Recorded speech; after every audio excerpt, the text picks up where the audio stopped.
Hello friends, K R classes में आप सबों का स्वागत है।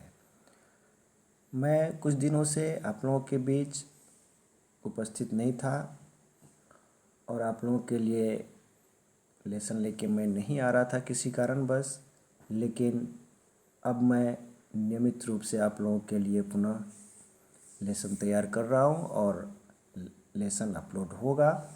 तो जिस तरह से आप हमारे चैनल और हमारे लेसन को देख रहे थे, पुनः आप उसी तरह से हमारे सभी लेसन को देखिए और यहाँ से सीखिए। तो चलिए, आज हम पुनः एक और लेसन लेके उपस्थित हैं, यूक्लिड की ज्यामिति। ये एनसीईआरटी मैथ क्लास 9 से अध्याय 5।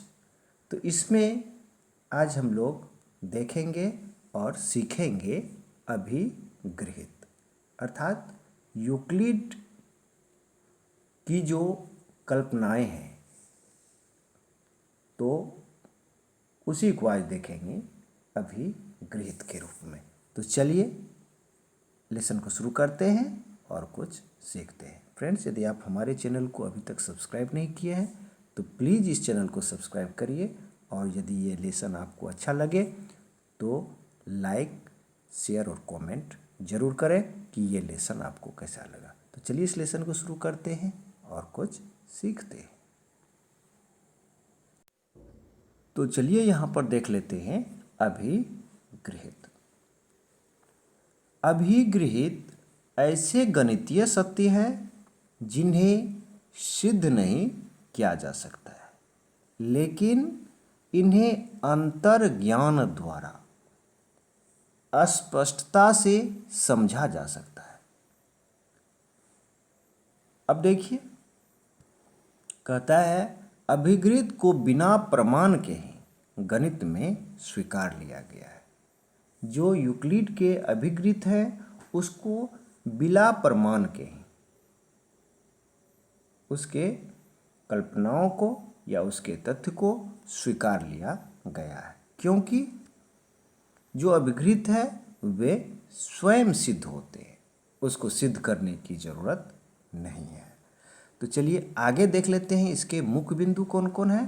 तो चलिए यहाँ पर देख लेते हैं अभिगृहित की मुख्य बिंदु है। अब मुख्य बिंदु क्या है, तो अभिगृहित को हम फिर से और अच्छे से समझ जाए कि अभिगृहित है क्या।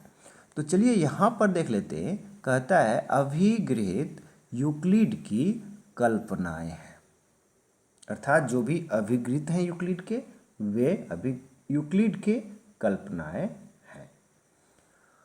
नेक्स्ट पॉइंट है अभिगृहित को सिद्ध नहीं किया जा सकता है। अभिगृहित को सिद्ध नहीं किया जा सकता है क्योंकि अभिगृहित स्वयं सिद्ध होते हैं। अभिगृहित स्वयं सिद्ध होते हैं, उसको सिद्ध करने की जरूरत नहीं है। अभिगृहित को बिना प्रमाण के ही सत्य मान लिया गया है। अभिगृहित को सत्य मानने के लिए कोई प्रमाण की आवश्यकता नहीं है।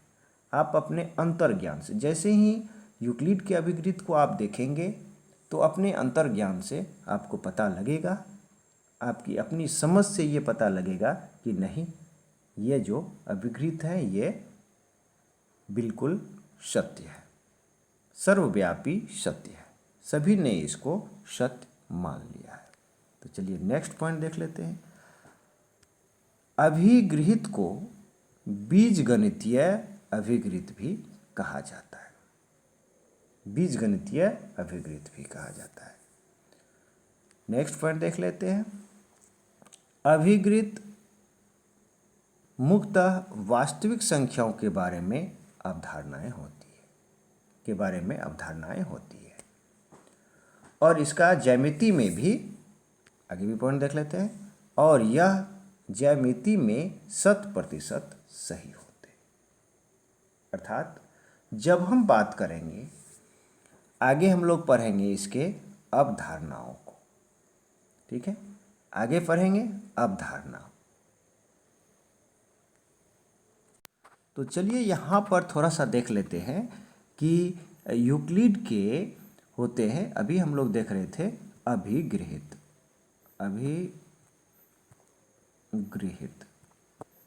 और एक होता है यूक्लिड की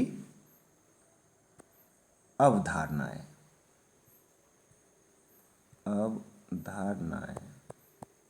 ठीक है, तो ये दोनों भी अर्थात अभिगृहित और अवधारणाएं दोनों यूक्लिड के कल्पनाएं हैं। ठीक है, लेकिन अभिगृहित जो है ये गणित के और सभी भागों में इसका यूज होता है, ज्योमेट्री के साथ साथ, अर्थात ज्यामिति में भी यूज होता है 100%, और गणित के दूसरे भागों में भी इसका प्रयोग होता है। लेकिन कहा गया है कि यूक्लिड की जो अवधारणाएं हैं ये इसका प्रयोग केवल ज्यामिति के लिए होता है, अर्थात अभिगृहित जो है ये गणित के विभिन्न भागों में, अलग अलग भागों में गणित के में इसका प्रयोग है, लेकिन अवधारणाएं जो है वो केवल ज्यामिति में प्रयोग होते हैं। तो चलिए आगे देख लेते हैं।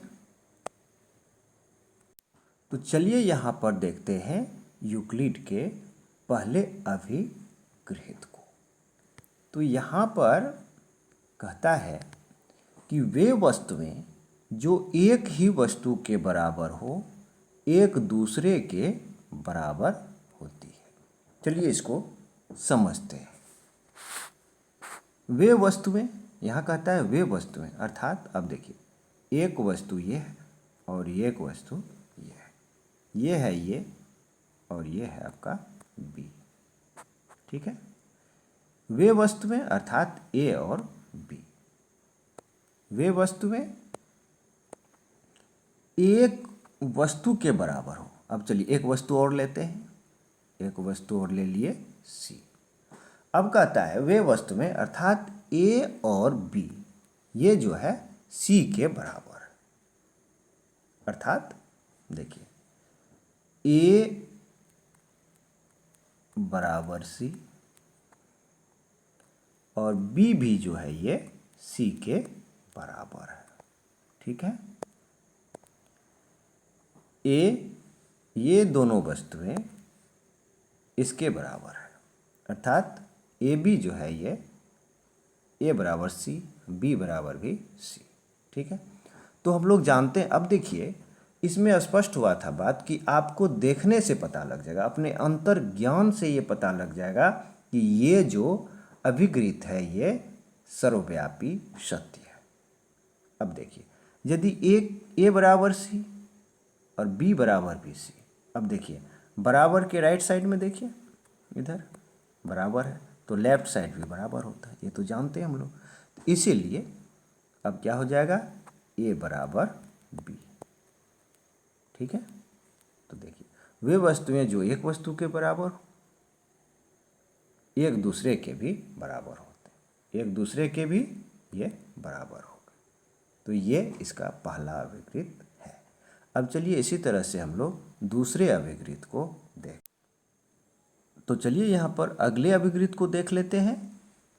दूसरा जो इसका यूक्लिड का अभिगृहित है इसको देखते हैं। यदि बराबरों को बराबरों में जोड़ा जाए तो पूर्ण भी बराबर होते हैं। अब इसको समझते हैं। देखिए तो ये देखिए कि ए बराबर बी, ए बराबर बी। ठीक है, यदि बराबरों को, बराबर है ये, बराबरों को बराबरों में जोड़ा जाए। अब इसमें क्या करेंगे कि बराबर के लेफ्ट साइड और राइट साइड है, लेफ्ट में ए है राइट में बी है। तो चलिए इधर भी सी जोड़ देते हैं और राइट साइड भी सी जोड़ देते हैं।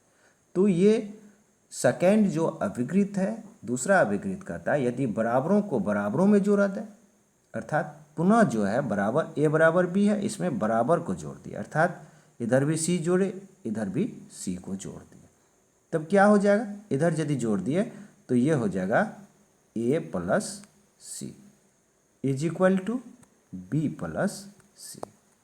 अब कहता है कि पूर्ण भी बराबर हो जाता है। अब देखिए, इसको जोड़ने के बाद ये पूर्ण हो गया और इसको जोड़ने के बाद ये भी पूर्ण हो गया, अर्थात ये दोनों क्या हो गया, बराबर हो गया। तो ये दूसरा अभिकृत कहता है। इसको दूसरे रूप में भी हम समझ सकते हैं, तो चलिए इसको पुनः समझते हैं। अब जैसे देखिए, कहता है कि बराबरों, अब जैसे देखिए, एक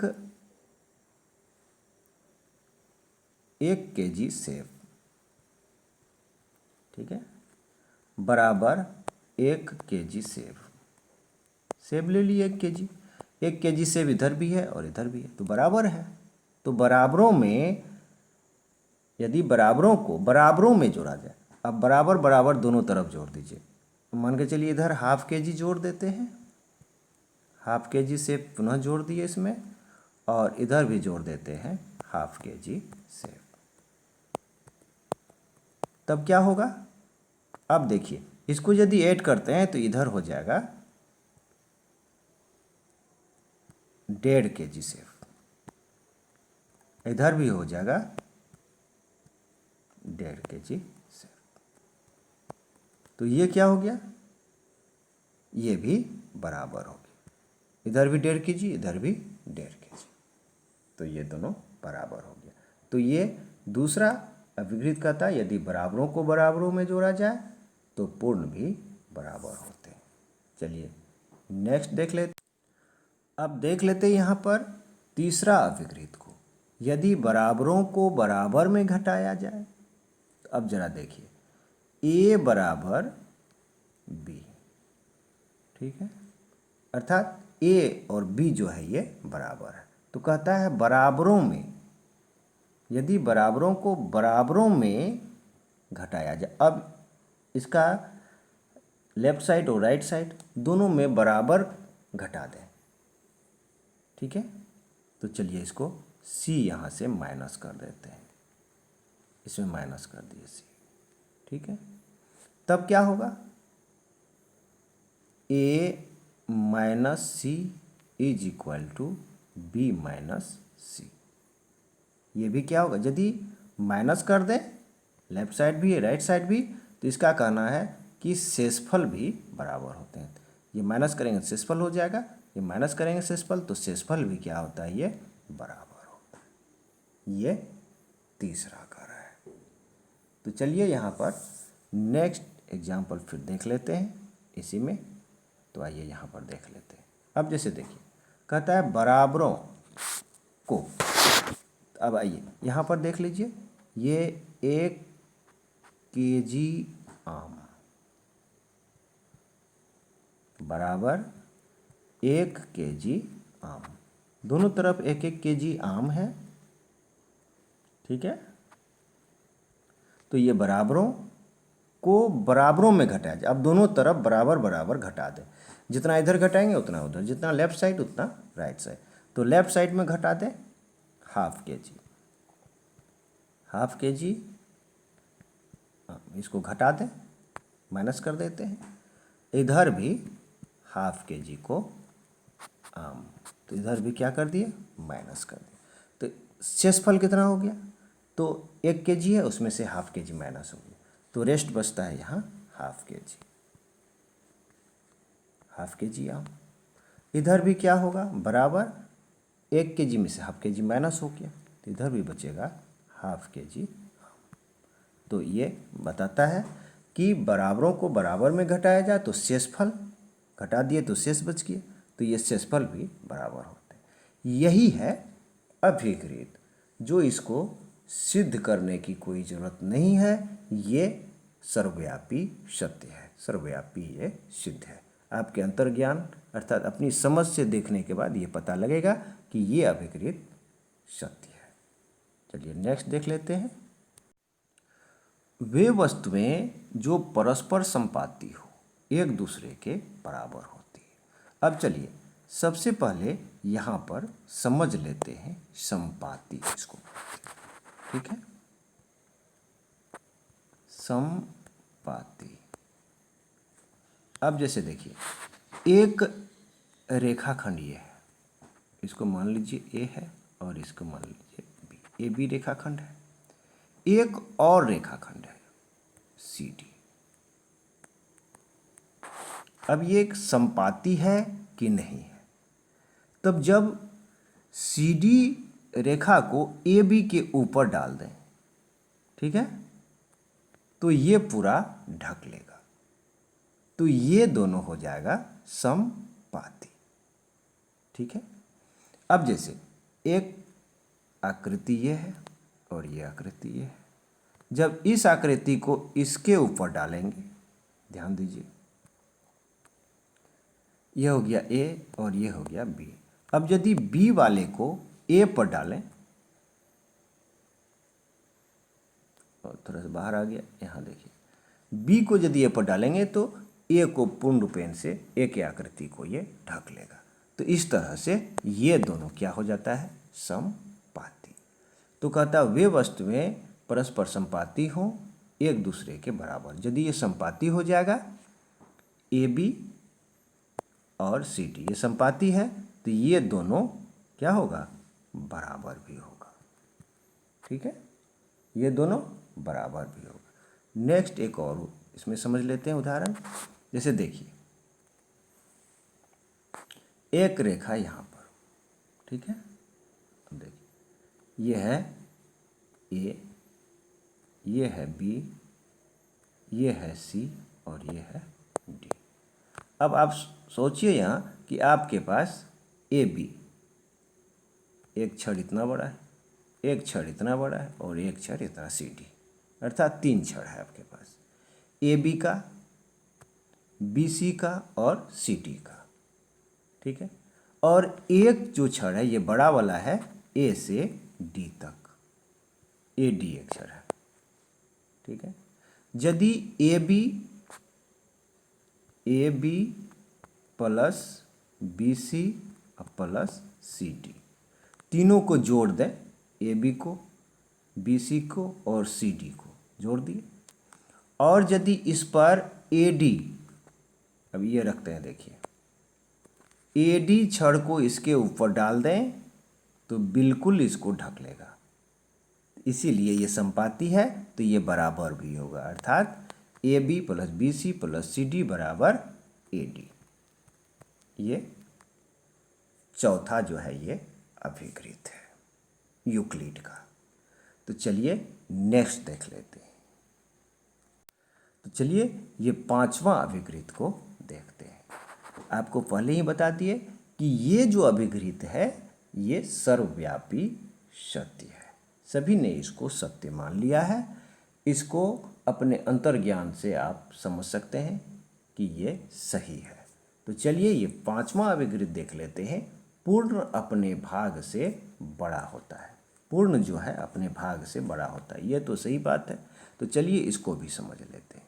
ये हो गया एक आकृति, ठीक है, और ये इसको काट लेते हैं, ठीक है, इसका एक टुकड़ा कर लेते हैं यहाँ से, सोचिए ऐसा।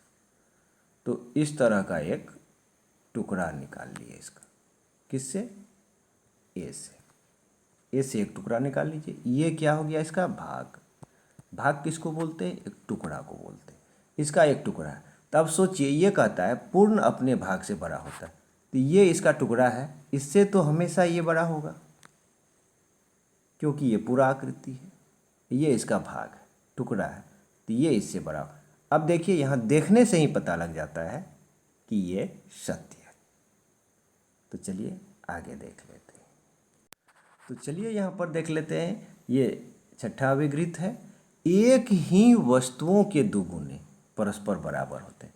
अब जरा देखिए, एक आसान समझिए, एक ये लाइन है, ठीक है, और एक लाइन ये है। एक ही वस्तुओं के दो गुणे, एक ही वस्तुओं के दो गुणे।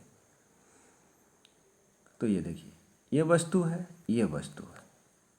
अब इसके दुगुना कर दें, इससे दुगुना, तो ये इससे दुगुना बड़ा लाइन हो जाएगा, इससे दुगुना जितना ये है सो 2 गुना कर दिए इसको। तो कहता है, ये 6ठा अभिकृत कहता है कि ये एक ही वस्तु के दुगुने परस्पर, एक ही वस्तु है ये वस्तु, ये वस्तु, इसके दुगुने, इसका दुगुना ये हो गया और इसका दुगुना, तो कहता है ये दोनों बराबर होंगे, ये और ये AB और CD, ये दोनों बराबर होंगे, अर्थात एक ही वस्तुओं के दुगुने परस्पर बराबर होते हैं। इसको हम दूसरे रूप से समझ लें, जैसे A is equal to B, ठीक है, इसको दुगुना कर दें 2A, इसको भी दुगुना कर दें 2B, तो ये दोनों क्या होगा, बराबर होगा, अर्थात एक ही वस्तुओं के दुगुने परस्पर बराबर होते हैं, ये परस्पर हो गए बराबर, ठीक है। ये था हमारा छठा अभिगृहित। नेक्स्ट देख लेते हैं, तो चलिए यहाँ पर सातवां अभिगृहित को देख लेते हैं। एक ही वस्तुओं के आधे, एक ही वस्तुओं के आधे, तो ये वस्तु हो गया एक और ये वस्तु हो गया, ठीक है, इसको आधा कर लीजिए, आधा कर लेंगे बीच से, तो कहता है एक ही वस्तुओं के आधे परस्पर बराबर होते हैं। तो अब तो ये तो सीधी सी बात है कि एक वस्तु है इसका आधा किए, फिर एक वस्तु है इसका आधा किए, तो ये भाग और ये भाग दोनों कहता है परस्पर बराबर होते हैं, बात तो सही। अब नेक्स्ट देख लेते हैं, जैसे A is equal to B, ठीक है, अब इसका आधा कर लेते हैं, तो A/2, इसका भी आधा कर लें B/2, तो ये कहता है ये दोनों भी बराबर होते हैं, ठीक है। तो इस तरह से हम लोगों ने देखा यूक्लिड के अभिगृहितों को। इस तरह से आप इस लेसन को देखें, और यदि लेसन अच्छा लगे तो प्लीज़ इस चैनल को सब्सक्राइब करिए और लाइक और कमेंट जरूर करें कि ये लेसन आपको कैसा लगा। बहुत बहुत